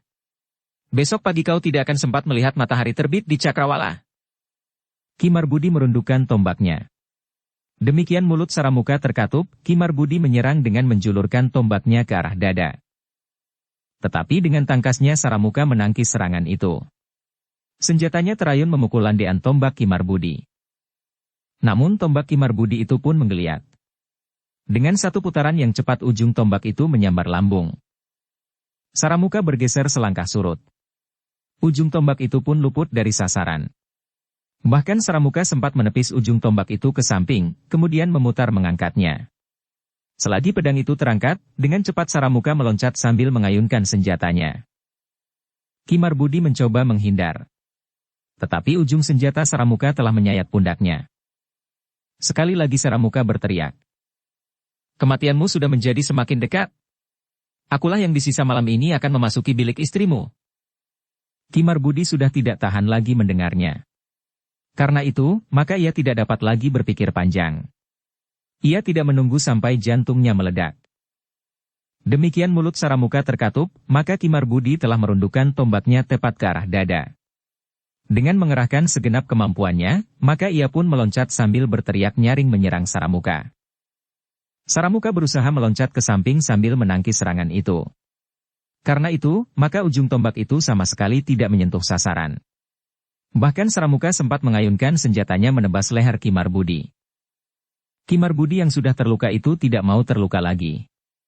Ketika ia melihat ayunan senjata mengarah ke lehernya, maka ia pun dengan cepat merendahkan dirinya. Dengan cepat Ki Marbudi berlutut pada satu kakinya.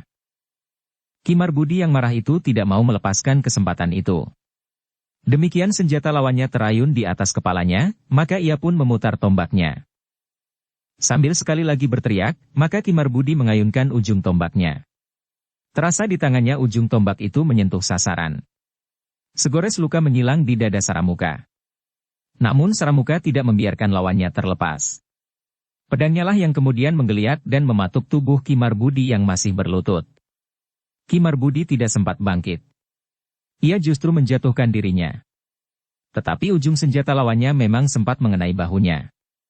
Namun pada saat yang bersamaan Ki Marbudi menusukkan tombaknya ke lambung Saramuka. Saramuka berteriak. Kesakitan, kemarahan, dendam bercampur baur mewarnai suaranya yang melengking di malam yang kelam. Namun suaranya pun kemudian terputus. Saramuka terhuyung-huyung beberapa langkah surut. Meskipun ia masih mencoba mengangkat senjatanya, tetapi tangannya sudah tidak mampu lagi melakukannya. Karena itu, maka ketika tubuhnya jatuh terlentang, tangannya pun menjadi lunglai. Ki Marbudi masih berusaha untuk bangkit. Tetapi luka di lengan, pundak dan bahunya cukup parah. Darah mengalir dengan derasnya. Seorang pengawal dengan serta-merta meloncat menahannya, ketika Ki Marbudi terhuyung-huyung dan hampir saja kehilangan keseimbangannya. Seorang yang lain pun dengan suara yang bergetar berkata, Ki Marbudi harus segera mengobati luka-luka itu. Darah Ki Marbudi terlalu banyak mengalir. Ki Marbudi termangu-mangu sejenak. Dengan suara yang lemah ia bertanya, bagaimana dengan orang itu? Para pengawal itu pun sempat berpaling memandang tubuh Saramuka yang terbaring diam. Seorang di antara para pengawal itu pun kemudian mendekati dan berjongkok di sebelahnya. Dirabanya tubuh Saramuka yang diam. Kemudian ketika orang itu meraba dadanya, maka dada itu sama sekali tidak bergerak lagi. Namun darah telah membanjir membasahi halaman rumah Ki Makerti. Dalam pada itu, Prasanta ternyata tidak dapat bertahan lebih lama lagi. Luka-luka di tubuhnya menjadi kian parah. Meskipun ia sama sekali tidak berniat menyerah, namun tenaganya benar-benar terkuras habis. Di saat terakhir, Prasanta berniat mempergunakan tenaga yang masih tersisa untuk menghujamkan senjatanya ke dadanya sendiri, namun para pengawal sempat mencegahnya. Prasanta berhasil ditangkap hidup-hidup, namun dalam keadaan yang sangat parah. Dalam pada itu, selagi di rumah Ki Makerti terjadi pertempuran, maka pengungsian terutama di padukuhan induk itu pun telah selesai. Semua perempuan dan anak-anak telah berada di Banjar dan di rumah Ki Gede Menoreh. Sepasukan pengawal khusus telah dipersiapkan untuk melindungi para pengungsi itu. Prastawa yang memimpin pengawal di seluruh tanah perdikan itu telah menempatkan pembantu-pembantunya di beberapa tempat yang paling rawan. Sementara itu di sekitar padukuhan induk telah dilakukan baris pendem, yang tidak mudah dilihat oleh lawan jika mereka menyerang padukuhan induk itu. Sementara Prastawa menyiapkan seluruh pasukannya di seluruh tanah perdikan, maka Agung Sedayu telah bersiap-siap di dalam rumahnya bersama beberapa orang berilmu tinggi. Agung Sedayu percaya bahwa orang-orang berilmu tinggi dari perkemahan itu akan datang untuk menghancurkan seisi rumah itu terlebih dahulu, sebelum mereka akan menghancurkan seluruh padukuhan induk. Karena itu, maka Agung Sedayu telah mempersiapkan diri sebaik-baiknya untuk menyongsong kedatangan mereka. Namun dalam pada itu, selagi segala-galanya telah bersiap, maka beberapa ekor kuda telah memasuki tanah perdikan menoreh dari arah Kalipraga.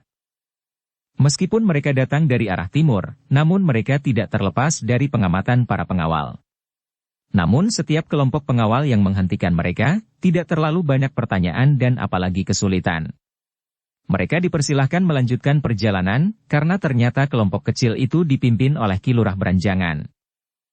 Tetapi kelompok kecil itu tidak menuju ke Banjar atau ke rumah Ki Gede. Kelompok kecil itu langsung menuju ke rumah Agung Sedayu. Dengan tergesa-gesa seisi rumah Agung Sedayu telah menyongsong mereka. Bahkan mereka langsung dipersilahkan naik bukan saja di pendapa, tetapi langsung masuk ke ruang dalam. Sekelompok orang itu adalah orang-orang yang tergabung dalam kelompok Gajah Liwung. Ki Lurah Beranjangan atas persetujuan Agung Sedayu dengan diam-diam telah menjemput mereka ke Mataram dan membawanya ke Tanah Perdikan, beberapa saat saja sebelum saat yang ditentukan oleh orang-orang perkemahan menyerang Tanah Perdikan, untuk menghindari pengamatan orang-orang perkemahan itu. Terima kasih atas kesediaan kalian, berkata Agung Sedayu. Orang-orang dari kelompok Gajah Liwung itu terkejut ketika mereka melihat bahwa bajang bertangan baja ada pula di rumah itu. Agung Sedayu pun kemudian menceritakan kenapa bajang bertangan baja itu ada di Tanah Perdikan menoreh, sementara Wacana juga secara kebetulan berkunjung ke Tanah Perdikan itu pula. Ki Lurah Beranjangan telah mengejutkan kami, berkata Ki Ajar Gurawa. Baru kemarin siang kami tahu apa yang harus kami lakukan malam ini. Agaknya perjalanan ini memang dirahasiakan. Agung Sedayu pun mengangguk-angguk kecil sambil tersenyum. Katanya, kami memang merahasiakan kekuatan kami untuk memancing serangan orang-orang di perkemahan. Kami pun merahasiakan kekuatan yang ada di rumah ini, karena rumah ini pun akan menjadi sasaran serangan orang-orang berilmu tinggi di perkemahan itu. Karena itu, maka di rumah ini tidak ada seorang pengawal pun yang berjaga-jaga. Semuanya akan kita lakukan sendiri, karena para pengawal pun harus mengerahkan kekuatan dan kemampuan mereka untuk mempertahankan padukuhan induk ini. Orang-orang dari kelompok Gajah Liwung itu mengangguk-angguk ketika kemudian Agung Sedayu memberikan penjelasan tentang kewajiban mereka menghadapi orang-orang perkemahan itu. Baru kemudian Agung Sedayu itu berkata, karena itu, maka sebaiknya kuda-kuda kalian itu tidak berada di halaman ini. Jadi kemana kami akan menyimpan kuda-kuda kami, bertanya Mandira. Agung Sedayu pun kemudian berkata kepada Gelagah Putih. Selagi masih ada waktu, panggil beberapa orang pengawal di Banjar. Biarlah kuda-kuda itu kita titipkan di Banjar. Sementara itu jika perlu, kuda-kuda itu dapat dipinjam oleh para pengawal. Gelagah Putih mengangguk-angguk. Bersama Sabung Sari mereka pun pergi ke rumah Ki Gede untuk menemui Ki Gede dan Prastawa. Mereka melaporkan kedatangan kelompok Gajah Liwung, serta minta beberapa orang pengawal untuk mengambil kuda-kuda kelompok Gajah Liwung itu. Kuda-kuda itu dapat dipinjam jika diperlukan, berkata Gelagah Putih kemudian. Demikianlah, di dini hari, semua persiapan di padukuhan induk itu pun telah selesai. Baris pendem telah dipasang di sekitar padukuhan induk. Para pengawal, anak-anak muda, dan bahkan setiap laki-laki yang masih sanggup turun ke medan, apalagi mereka yang pernah menjadi pengawal Tanah Perdikan itu selagi mereka masih muda, atau bekas prajurit Mataram. Para petugas yang mempersiapkan makanan bagi para pengawal pun telah menjadi sibuk pula. Mereka dengan cara yang telah diperhitungkan dengan baik, membagikan makanan bagi para pengawal dan mereka yang bersiap untuk bertempur, tanpa kecuali. Para pengawal yang berada di tempat perempuan dan anak-anak diungsikan, dan bahkan mereka yang berjaga-jaga dimanapun di Tanah Perdikan. Dapur yang dipergunakan untuk menyiapkan makanan yang demikian banyaknya itu terbagi justru di padukuhan-padukuhan yang jauh dari perbukitan, dan yang menurut perhitungan tidak akan dijamah oleh orang-orang perkemahan itu. Sementara itu, di sepinya dini hari, perkemahan di lereng perbukitan itu rasa-rasanya sedang bergejolak. Para pemimpin di perkemahan telah selesai menyusun pasukan mereka. Seperti telah direncanakan, maka mereka akan menyerang beberapa tempat sekedar untuk memecah perhatian pasukan pengawal tanah perdikan. Karena sampai saat terakhir tidak ada laporan dari Prasanta dan Saramuka, serta petugas pengawasan yang lain, maka para pemimpin perkemahan itu memutuskan untuk melaksanakan rencana mereka. Sekelompok pasukan yang terdiri dari orang-orang yang kasar, keras dan berkekuatan rata-rata melampaui kekuatan orang kebanyakan, telah dipersiapkan untuk menyerang barak pasukan khusus yang ada di tanah perdikan. Hancurkan pasukan yang jumlahnya tidak terlalu banyak itu. Bakar baraknya. Tetapi lebih dahulu ambil apa saja yang ada di barak itu. Kalian akan mendapatkan senjata, kuda dan tentu ada simpanan di barak itu, berkata Ki Tempuyung Putih. Kau kira bahwa prajurit-prajurit itu tidak menimbun harta benda di dalam baraknya? Jika kita kelak berhasil, maka tempat itu akan kalian miliki. Di atas abur runtuhan barak itu, akan dibangun tempat tinggal yang bagus bagi kalian. Kalian akan mendapat sawah yang luas, dan setiap laki-laki akan dapat mengambil istri di tanah perdikan, terutama mereka yang belum beristri dan tidak meninggalkan istri mereka di tempat tinggal kalian yang lama. Karena kalian tentu akan menjemput mereka dan mengajak mereka hidup senang di tempat kalian yang baru. Orang-orang yang merasa mendapat kepercayaan serta janji itu merasa gembira. Mereka semakin bergairah untuk memenangkan perang, tanpa mengetahui dengan pasti siapakah lawan mereka itu sebenarnya. Tanpa mengetahui bahwa yang disebut prajurit Mataram dari pasukan khusus itu memiliki kelebihan dan kemampuan khusus untuk menghadapi lawan yang bagaimanapun juga. Mereka pun tidak tahu bahwa pasukan khusus itu sudah dipersiapkan sebaik-baiknya oleh Agung Sedayu, meskipun Agung Sedayu sendiri tidak ada di antara pasukannya. Sementara itu dua kelompok pasukan yang lebih kecil dipersiapkan untuk menyerang dua padukuhan, yang akan dapat memancing pasukan yang lebih besar ke padukuhan-padukuhan itu. Demikianlah, ketika segala persiapan sudah selesai, maka pasukan yang besar itu pun mulai bergerak. Pasukan yang akan menyerang pasukan khusus akan bergerak sebelum fajar. Demikian pula dua pasukan yang akan menyerang dua padukuhan kecil di dekat perbukitan. Sedangkan pasukan yang bergerak ke padukuhan induk, akan menyerang tepat saat fajar menyingsing, menyongsong terbitnya matahari. Pasukan itu tidak akan menyerang padukuhan induk dari arah barat, tetapi mereka akan menyerang dari arah selatan, agar mereka tidak menjadi silau oleh cahaya matahari yang akan terbit, apabila mereka tertahan sebelum memasuki padukuhan induk. Namun dalam pada itu, bersamaan waktunya, Resi Belahan dan beberapa orang berilmu tinggi sudah harus siap dan memasuki halaman Agung Sedayu. Ternyata Resi Belahan tidak mau mempercayakan serangan atas rumah Agung Sedayu itu kepada orang lain. Ia berniat untuk melakukannya sendiri, dengan perhitungan bahwa tidak ada orang lain yang akan mampu mengimbangi kemampuan Agung Sedayu. Tetapi Resi Belahan tidak mau mengalami kegagalan lagi sebagaimana terjadi atas Ki Manuhara. Selain orang-orang berilmu tinggi, maka ia pun telah mempersiapkan orang-orang pilihan yang akan membantu orang-orang berilmu tinggi itu, mencegah campur tangan para pengawal sebelum pasukan dari perkemahan itu berhasil menghisap semua kekuatan yang ada di tanah perdikan. Ketika Ki Tempuyung Putih mengusulkan agar serangan atas tanah perdikan itu dilakukan lebih dahulu untuk menarik semua pengawal turun ke medan, maka Resi Belahan berkata, jika serangan itu dilakukan, maka Agung Sedayu dan orang-orang yang penting itu tentu sudah keluar dari sarang mereka dan berada di medan. Kita akan mengalami kesulitan untuk menemukan mereka. Karena itu, maka biarlah kita berada di halaman rumah itu lebih dahulu, baru serangan atas padukuhan induk itu dilakukan. Dengan demikian, maka kita akan dapat menutup kemungkinan Agung Sedayu dan orang-orang yang tinggal bersamanya keluar dari halaman rumahnya. Sementara itu, sekelompok orang-orang terpilih akan menghalangi para pengawal mencampuri persoalan di halaman rumah itu. Namun dengan perhitungan yang cermat, serangan atas padukuhan induk harus sudah dimulai. Ternyata Ki Tempuyung Putih dapat mengerti perhitungan Resi Belahan. Karena itu, maka orang-orang berilmu tinggi yang sudah dipersiapkan untuk memasuki halaman rumah Agung Sedayu pun telah mendapat perintah-perintah berikutnya. Ketika saatnya telah tiba, maka Resi Belahan pun memberikan perintah terakhir kepada para pemimpin di perkemahan itu.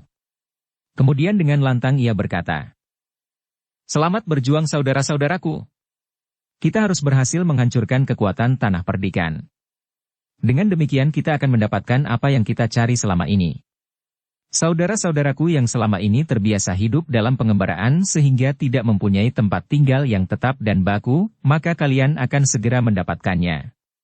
Kalian akan tinggal di atas tanah bekas barak prajurit Mataram yang tidak begitu banyak jumlahnya, namun merampas tanah yang sangat luas itu. Kalian akan dapat menggarap sawah yang akan menjadi milik kalian.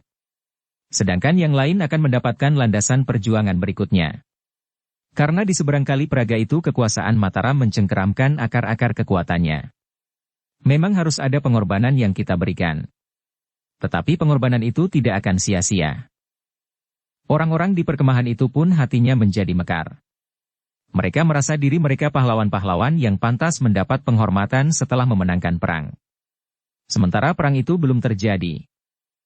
Orang-orang yang ditunjuk untuk menyerang pasukan khusus itu pun berbangga pula. Resi Belahan telah mengatakan kepada mereka bahwa mereka terpilih sebagai orang-orang yang terpercaya. Dengan nada berat penuh gelora Resi Belahan berkata, "Aku tidak mempunyai pilihan lain kecuali kalian. Tidak ada kekuatan yang menyamai kekuatan kalian, baik seorang-seorang maupun dalam kelompok. Karena itu harapan kami hanya tertuju kepada kalian." Pemimpin dari orang-orang yang bertubuh keras dan berwajah kasar itu berteriak, "Serahkan kepada kami." Bindi-bindi pun terangkat tinggi-tinggi. Bindi yang memang terlalu besar menurut ukuran kebanyakan orang. Tetapi orang-orang itu sama sekali tidak merasa terganggu oleh bobot senjatanya. Kebanyakan mereka memang bersenjata bindi. Tetapi ada pula di antara mereka yang bersenjata tombak dan golok-golok besar. Bahkan kapak-kapak yang mendebarkan jantung. Sejenak kemudian pasukan di perkemahan itu mulai bergerak. Mereka terbagi sesuai dengan tugas mereka masing-masing. Namun menurut perhitungan, maka pertempuran harus terjadi di barak pasukan khusus itu. Kemudian di padukuhan-padukuhan kecil. Baru kemudian di padukuhan induk. Itu pun didahului dengan sergapan di rumah Agung Sedayu, untuk menahan agar isi rumah itu tidak sempat keluar dan ikut dalam pertempuran. Sementara itu Resi Belahan telah meyakini bahwa tidak ada persiapan yang khusus untuk menyongsong gerakan pasukan dari perkemahan itu. Sehingga dengan demikian, maka Agung Sedayu dan seisi rumahnya akan berada di rumah. Pasukan yang harus disiapkan untuk menyerang pasukan khusus itu pun berjalan dengan cepat, mendaki bukit menuju ke barak. Mereka menyandang senjata mereka dengan penuh kebanggaan.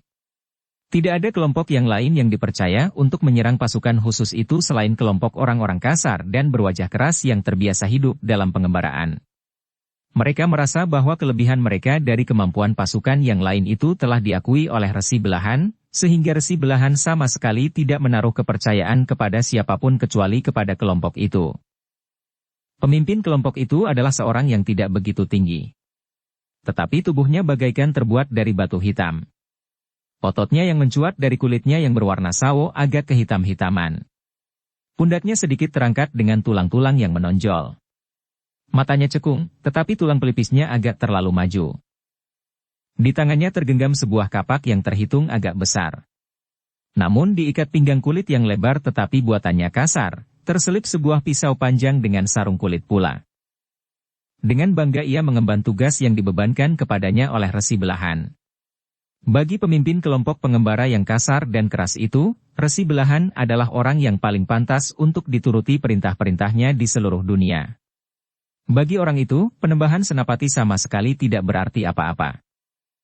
Seperti yang diperhitungkan, maka pasukan yang menuju ke barak itulah yang pertama kali sampai ke sasaran.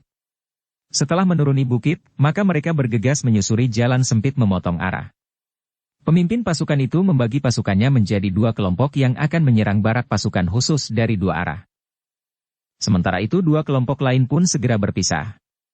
Masing-masing akan menyerang sebuah padukuhan untuk memancing perhatian pasukan Tanah Perdikan, agar mereka menuju ke padukuhan-padukuhan yang sedang mendapat serangan itu.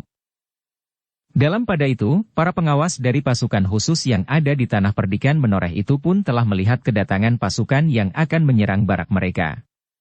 Karena itu, maka seisi barak itu pun segera bersiap.